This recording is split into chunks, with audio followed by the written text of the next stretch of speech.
Hi guys, welcome back to my channel. If you don't know me, my name is Amanda. I am a full-time artist almost as of 2 years ago, and I thought I'd come on here and share what I wish I knew before I started my art business. There may be some of you who have already started, maybe have been thinking about it, been dreaming about it, and I kind of wanted to share my journey with you all on some things that I think would have been helpful to know beforehand, so it would have saved me a little bit of my anxious thoughts. So I have a sticky note here so I don't forget.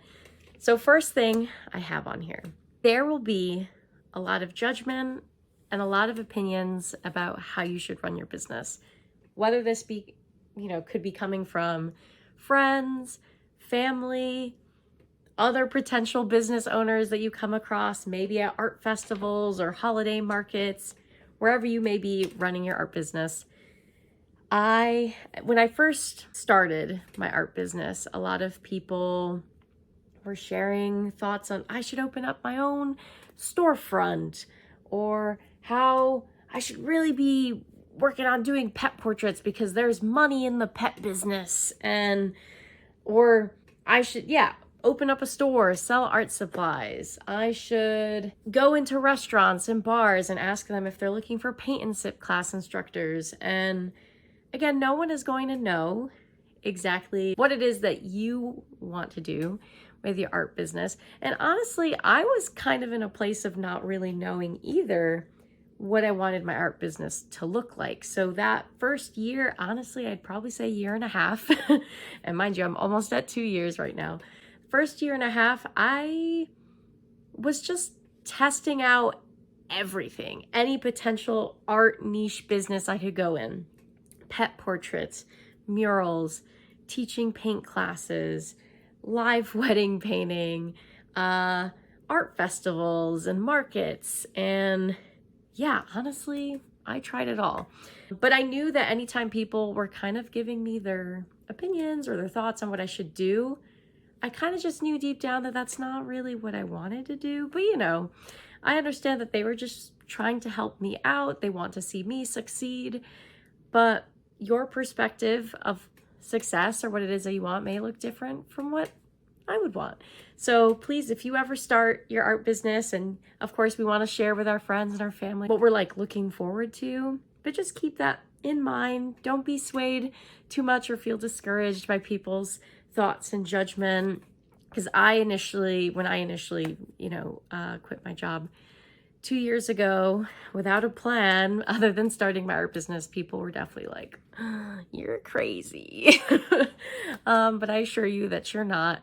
So that was my first tip. Tip number 2, which kind of goes in line with this. And I had another fellow artist slash a singer share this in a class that I was in during my fellowship, and I really loved this tip. And it's still something I'm learning even now. But they said, you can do anything, but not everything. So what does that mean? As I just told you, I have dabbled in all sorts of things: murals, live wedding painting, art classes, pet portraits.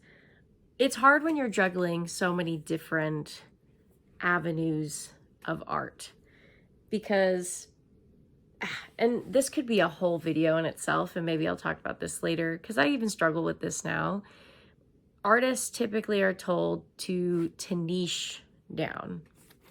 And I'm assuming some of you, like me, love to do all sorts of things, and we can be great at lots of things. But when you juggle all of it, it can feel like a lot. It can be confusing for your audience who's trying to get to know like exactly what you do. And that doesn't necessarily mean you have to niche down or that you have to do these things.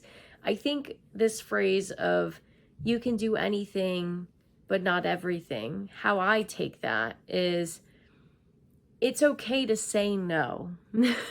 I would get emails from local businesses asking me to do paint and sips at their restaurant or at their cafe, or asking me, oh, Amanda, do you do this sort of service, art service? And I didn't, but when you're self-employed and you don't know when the next paycheck is coming up, you typically want to say yes to any opportunity that there may be some income coming through the door. So you say yes to anything. But when you start saying yes to everything, you're not really able to prioritize the things that you want to do. For example, I've been really wanting to pursue doing this YouTube channel for a really long time. But because I kind of kept saying yes to absolutely anything and everything that people wanted me to do, I inadvertently was saying no to the things that I really wanted to do, but I felt like I couldn't prioritize it because I either didn't have the time, there isn't an immediate, transfer of income that's going to happen with me posting this video. And so I just kept pushing it down. And I think the quicker it is that you learn that you can say no to these opportunities. Of course, if you want to try those things and it brings you joy, by all means, go and do it. Or some people might say, get that bag, But I think as I'm moving into year 2, I'm learning to say no, and I'm learning to prioritize the things that I want to do for my artistic practice and for my art business. So that's tip number 2.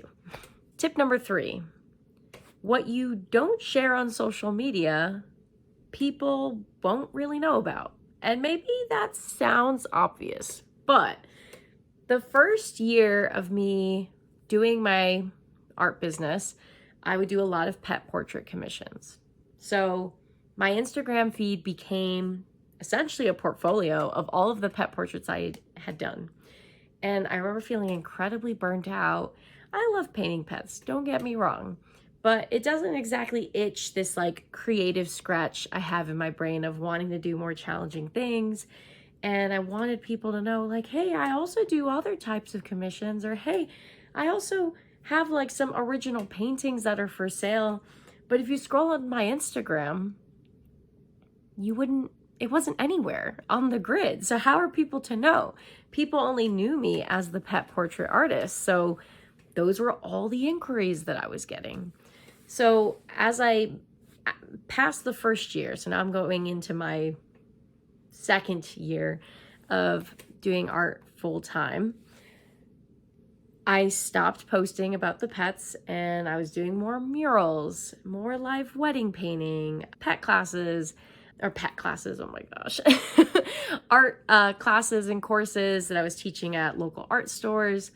And slowly, I wasn't getting as many pet portrait commissions anymore, which in turn, yes, that did mean less income coming from that specific avenue, but that also meant I was being reached out to for other opportunities, things that did interest me that I wanted to do. And then now when I get pet portrait commissions every now and again, I'm not burnt out by them anymore.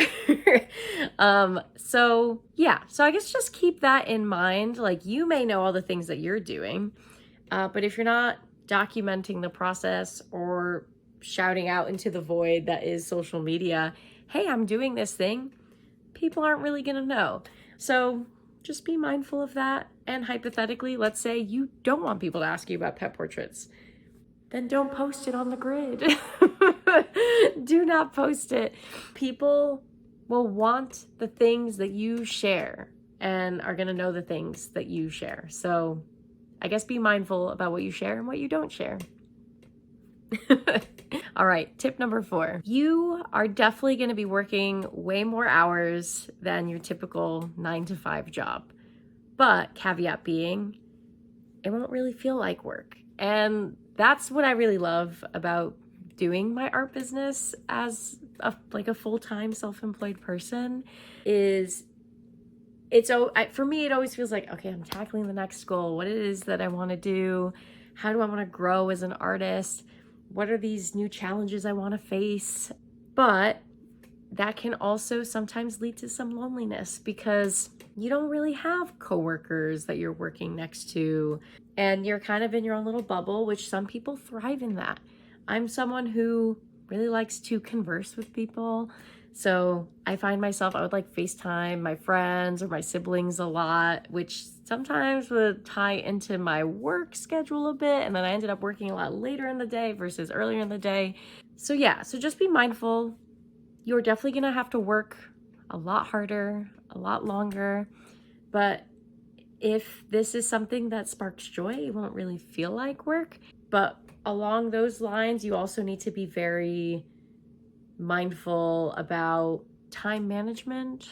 I'm a big procrastinator, and if you are your own boss, that means you can wake up whenever you want, stay up whenever you want, game whenever you want, work whenever you want. And that could be stressful if you're not being, carefully managing your time. So just be mindful of that. You're going to work more, but hopefully it's a more joyful environment anyway. My last, not my own, like my last tip ever, but the last tip I want to bring up in this video is please, please, please do not compare your success to others.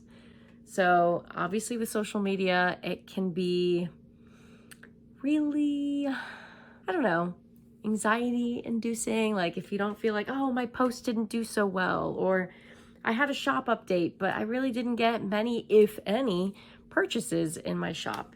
People don't seem to be interested in my work. Or maybe you see other artists, whether they're local to you or maybe other online artists you follow, blow up in popularity, which you're so, so happy for them.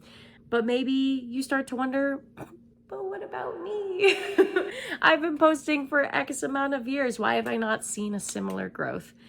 And I don't want that to diminish the success that you have had. So please reflect on all the things that you are grateful for and you have succeeded in, because you definitely have. Do not let the numbers of a social media page dictate to you how valuable your work is or how valuable your contributions are to the community. However, if you are curious about how can you grow, or what have other artists succeeded really well in that you could learn from.